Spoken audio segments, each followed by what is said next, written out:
Salut, c'est Trado, content de vous retrouver pour la mise à jour de l'indice parisien. Vous allez voir, aujourd'hui c'est quand même vachement compliqué, hein. Il va falloir prendre tout ce que je dis avec des pincettes, tant l'incertitude est maximale. D'ailleurs, l'incertitude se manifeste au premier coup d'œil par la forme de la bougie du jour. Vous voyez, ça s'appelle un doji.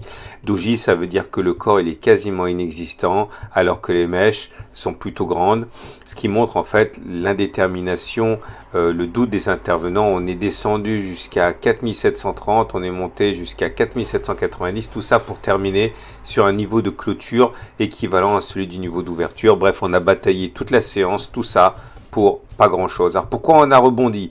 On a rebondi parce qu'on est venu chercher la Bollinger inférieure dont on sait que c'est un support. Je vous rappelle, je vais mettre un lien par rapport à ça dans l'article, que 80 à 90% des clôtures se font à l'intérieur des Bollinger, et quand on rencontre la Bollinger sur son chemin, généralement on a tendance à rebondir dessus, comme ça a été le cas par exemple ici, ou encore là, ou encore là. Alors, ça fonctionne pas tout le temps, puisque dans 15% des cas on enfonce, hein, mais là aujourd'hui on était dans le sens des statistiques, on a rebondi sur la Bollinger inférieure.